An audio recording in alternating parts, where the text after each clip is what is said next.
This is the Every Thought Captive Show with Rachel and Kimberly. So one of the main periods of depression that I can remember that was probably the most significant was after we had our third, Titus. Matt was working long hours. He was, it was all, and he was very uncertain about his job. His boss was giving him lots of ultimatums, like, if you don't meet your numbers here, I don't know if you'll be here next month. And we had three and under. I mean, it was just a lot. And I very vividly remember laying in the bed and Matt was gone. He was leaving and Titus was a newborn. I mean, less than 3-4 weeks old. I mean, he was tiny. And Hava and Josiah were both asleep still, and Matt's going to leave, and Titus wakes up and starts crying. And of course, he's in the room with us. He's a newborn, and I remember laying in the bed, and I was like, I don't even care. And I rolled over, and I was like, whoa, something's wrong. Like, this is not normal.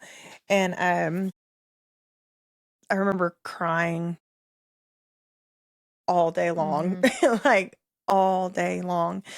And Matt came home and I was like, something's wrong. I'm not okay. And he was like, okay, what do we do? And so I went ahead and scheduled an appointment, my 6-week follow-up with my OBGYN. And they were like, sounds like there's some postpartum depression happening. How do you feel about medication? How do you feel? Let's get some blood drawn. Let's see what's going on. And I really struggled with taking medication. I really, really struggled with it because I felt like I was like, if I just believed enough, if I just set my heart on the Lord, if I just did this and if I just did this, and I really, really struggled with it, but I knew something was not okay. So I prayed about it. I had somebody reach out to me online. She didn't even know what I was going through. She was just checking on me after having a baby, and she checked on me and she was like, hey, just wanted to see if you're okay. I know that sometimes hormones are crazy and just wanted to see, how is it postpartum? And I was like, whoa, how did this lady, and it's not somebody that I even talk to on a regular basis. So I know it was God. Yeah. And so I just like completely shared everything, like opened my heart to her and online and just told her everything, in private messaging. And so she was telling me about how she also had the same thing. And hey, listen, don't let the enemy try to tell you that medicine's bad and blah, blah, blah. And so I was like, I received some freedom from that. And so I got on medicine for a little while, and then I started working out, and I was on medicine for a very short amount of time. It was very effective. And but during that time I felt so far from the Lord, from myself, from my kids, from Matt. Just felt so like I was being swallowed by a black hole. And I remember crying and, I'm nursing Titus and I'm crying and I'm like, Lord, what have I done? Am I a bad person? Did I allow something in? What have I done? And no way out. Just the hopelessness of it and helplessness of it was so overwhelming for me. And I've seen glimpses of that since having babies, not necessarily from postpartum, but just glimpses of it throughout, my life and things like that. It felt so daunting, like climbing up a mountain in the dark by yourself. And it's hard to tell people. Yes. It's really hard. I imagine that like more people struggle with depression, like people that you would never even think, that you would never just have any idea, Yeah. Well, because for me anyway, I was always able to put on a good face. Like even if it wasn't like the most bubbly or the most friendly or the most whatever, I'm not coming in sobbing my eyes out, or I'm not coming in unkept and Right. dragging myself in the Yeah. door. I'm not doing this now at home. Mm-hmm. I was. Yeah. And so I don't, I think there would be a lot of people if they were really honest of, man, I felt completely hopeless. Do you think it helped to tell someone? Yeah. Yeah. Yeah. I think shame is the biggest factor there of what have I done? Did I do this? Am I the one that caused this? Right. Is there something wrong with me? That was my biggest question. Like, what's wrong with me? And for me, it was also the longevity of it. Like, am I going to have to battle this for the rest of my life? Mm-hmm. Am I going to have to be on medicine for the rest of my life? Am I going to not, are my kids going to remember me bawling my eyes out in the bathroom? And so it was just that, and it was a fear, like perpetuating itself over and over and over again. Yeah, I mean that's the thing is you feel hopeless and you Yeah. do feel like it's never Yeah. going to end. Yeah. I think a lot of people do too. Like I know me when I've experienced because I've experienced depression on and off my whole life, and I think a lot of times my feeling is that I'm just like weak. Yeah. Yeah. If I was stronger, then I Yeah. wouldn't feel this way. If I feel too weak or I just can't handle life well or I'm too emotional, things like that, which then shame because I should just be stronger. Then I don't want to tell anybody, and you don't want to tell people because they're going through worse things than you sometimes too. Yes. It's like my hurt or feelings aren't valid because look at I've these amazing children, this amazing like all of this, so you don't feel it doesn't feel valid, so you don't feel like you can express it either. I'm not this sounds weird, but I'm not worthy enough to have that type. This person has it much worse. Right. So why am I upset about this? And why am I struggling with this? But it's still very real and very much affecting everything in your life, It's kind of like the starving kids in Africa thing. It's like that's true. Yes. And it's horrible that fact does not negate the fact that my kid hates broccoli and they're not going to like finish the broccoli on their plate. Like two things can be true but not really affect each other. Yep. So I can still be depressed and my situation can be so real to me even though my neighbor's situation is so much worse than me. Both can be true. Their situation can be worse, but my situation can also be like so real to me that I can't function, or that I have a hard time getting out of bed and those type of things. Right. Yeah, I tell my kids all the time, they'll be like, I'm tired. And the other kid will be like, I'm tired too. You haven't even done this and this and this and this. And it's like, you can both be tired. It's okay. Right. It's not a competition. Right. It's not a competition to see who's more tired. And I guess that's the same thing. Like it's not a competition to see whose situation is worse. And I mean, like I said, for me, it was a lot of shame. Like I've got 3 very healthy kids. Now Titus cried all the time. All the time for the first 3 months of his life. We actually Matt would come home and I'd hand him Titus and just like little, he's tiny. And so I would hand him Titus and be like, I'm leaving. And he'd be like, you're coming back, right? And I'd be like, I don't know, we'll see. I'd come back home and Matt would have Remington earmuffs on and the hairdryer going and Titus swaddled up and he would be asleep and Matt would be like, if he I'm stopped, happy. I'm happy. But I'll never forget he had the Remington headphones on and just so he couldn't hear the screaming any longer. But anyway, it's hard being depressed too and taking care of children. Yeah. It's like you are and you don't want, but like they have to be fed. They have to, there is a level of, if it's just you at home, there's like, you can get away with more, but not wanting them to see you, just you have to put on a face, more for them too. And that can be hard as well. Yeah. So what do you think if you were talking to like yourself in that situation today, like what would you tell yourself?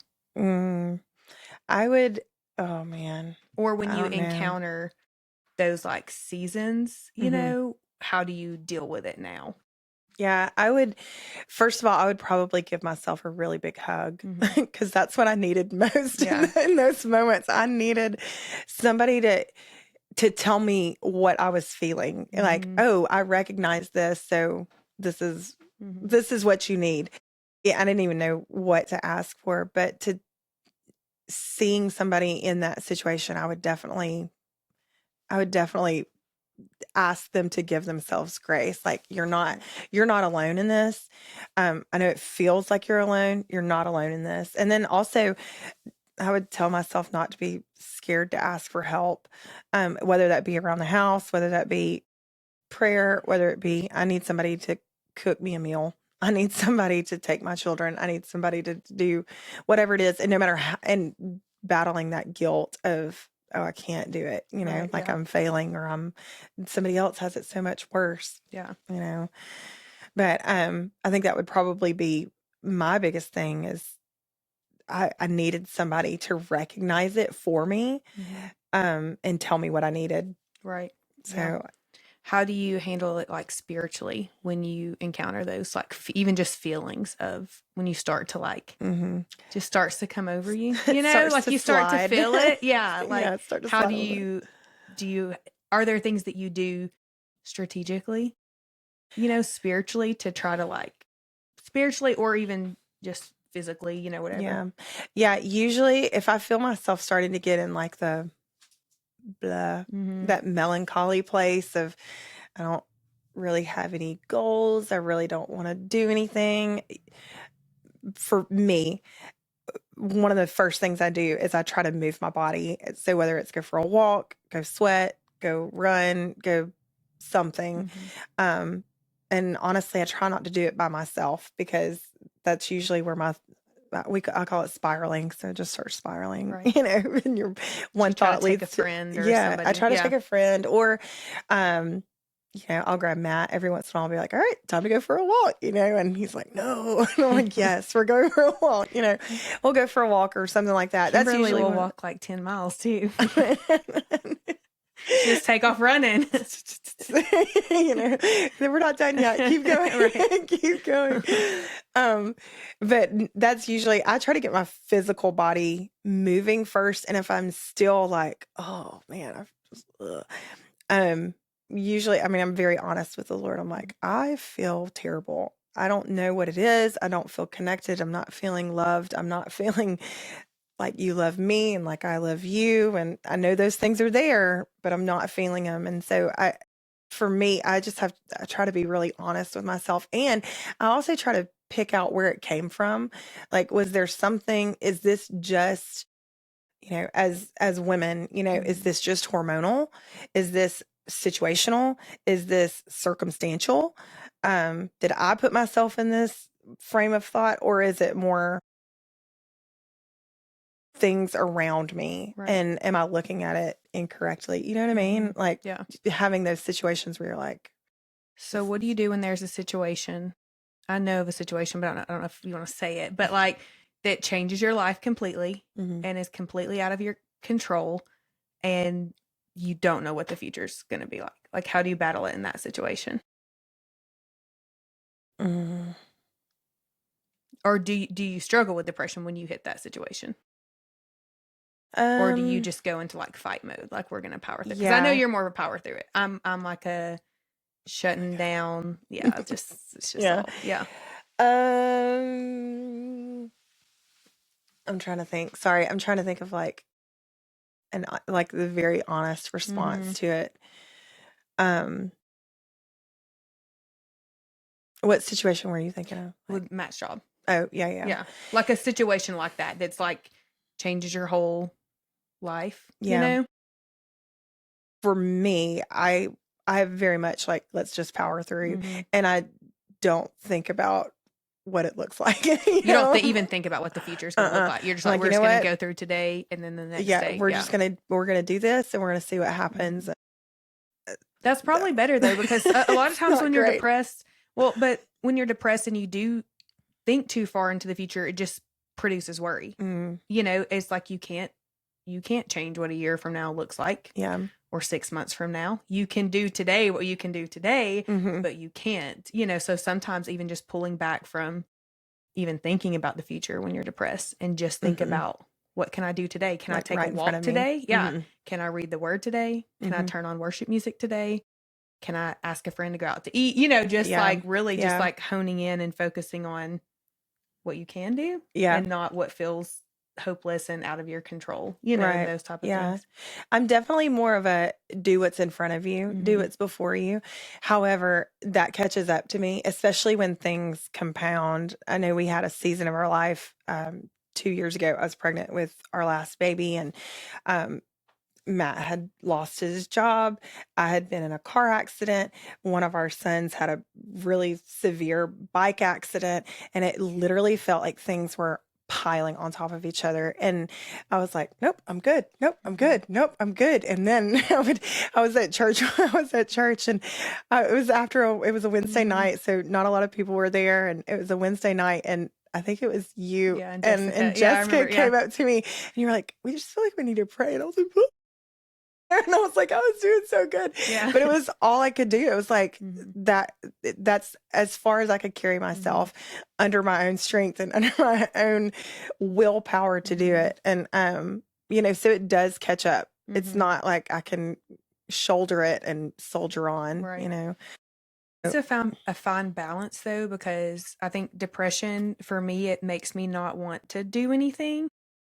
And God didn't create us to not do anything, but he also didn't create us, like we were talking earlier, to only rely on ourselves and only do what we can grind out and like whatever. So it's that like really like seeking the Lord, look, what would you have me do today? Like what can I do? And just asking God for the grace to do, like, God, I don't feel like doing anything today. Can you give me the grace to do what I need to do today? Right. And that might just be take a walk today. It doesn't have to be like but like trying to find that balance where you aren't pushing, just relying on your own strength and just pushing to the point of exhaustion, mentally or physically, but also where you aren't just doing nothing, right. And being okay with either one of them, being okay with, I'm just going to walk around the neighborhood or I'm just going to walk around the block, but also being okay with, okay, we're going to power through today and we're going to feelings pushed aside and we're going to, go on. Yeah. What about you? What do you usually do? Well, I usually, like I said, I like to shut down. So, and avoid things that I just spiral in my mind. I get, just the hopelessness and whatever. And I don't know, sometimes it takes me longer to get out of it than other times, sometimes my favorite thing to do is to go out of town. That's always not always an option. But I tell Jake, sometimes just getting out of town, just it just feels like. Which is funny because you said you avoid it and you're like literally get me out of here. Get me out of here. Which Jake is not like that. He just wants to stay at home. Like, but I'm like, if I go out of town, I'm like, I have a new, like, the whole world is bright and cheery now. Like it just, let's take a road trip. Let's get out of here. So that's would be my preferred method, but it's not always, possible.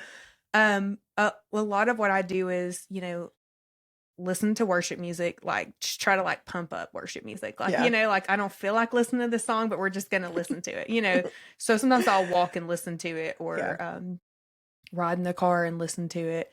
And a lot of times I like listen to scripture or teaching or like spoken word type stuff, because usually when I'm depressed, I just like can't even just like sit and read the word. I just have to get it in me however I can, and that will start to pull you back out of it.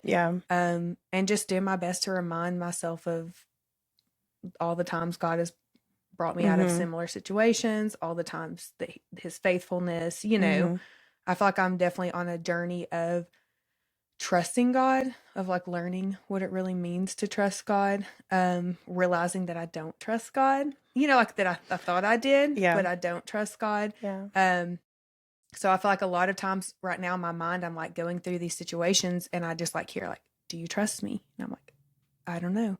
I'm trying. I'm trying to. I want to, and it's like a control thing. And I think sometimes depression can make you feel like you're in control. Like it's a weird, like for me at least, is like if I worry about this, I feel like I have control, and that you don't, you still can't. Well, you're doing something. Yeah, You're doing yeah, mental work, right. so it feels like you're contributing in some way. Yeah, so that's that's usually how I'm trying to get better about telling people or just asking for people to pray for me. I don't like doing that. I don't like opening myself up to other people, but I am trying to get better about that too. Yeah, because it does help when knowing that people are praying for me or encouraging me, that kind of thing. I think for me anyway, when I do open up and I do ask somebody like, "Hey, I'm really struggling with this. I really need some help with it." I think I don't want other people to feel like they have to have the answer for me. You know what I'm saying? I don't want them to feel or shoulder it when they don't have to. And so it keeps me from asking a lot of times. And I mean, again, I'm like, I can do this, I can worry about it myself, or I can, whatever it is. And so, I like to think of it that I'm considering others by not asking, but how false is that? Like, what a lie. But just like the enemy trying to isolate and, oh, you can do it by yourself. Yeah, sure. Go ahead. Try to do it by yourself, and which is exactly what depression feels like, just that slow sinking and things are getting darker. And that's exactly what the enemy would love to do, is just isolate and by yourself and travel that mountain again and again and again. Yeah. I think too, like gratitude. That's like a big one to fight depression, something I've tried to start doing with my kids every morning. It's like one thing, we're thankful for. And I'm trying to get them to think deeper than just like mom, dad. Yeah. It's always like my mom, my dad, my grandparents, and I'm like, what is something today, like the crisp fall weather, like something like the peanut butter and jelly sandwich you ate, like something that's like super tangible of like the day and not like generic, Right. Because I don't feel like I'm always great at having gratitude, because I'm always looking at what I'm lacking or what is not there. But gratitude a lot of times can help like pull you out of like that's good. that state too. That's good.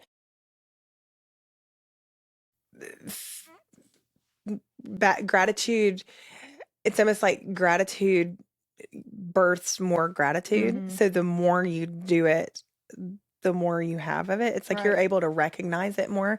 I had a friend of mine years ago. She was really struggling with her thoughts. She had anxiety, depression, that kind of thing. And she felt like the Lord gave her a journal idea. And so she would write down, I forget the details, but one of the main ones was something she liked about herself and 3 or 5 things that she's grateful for.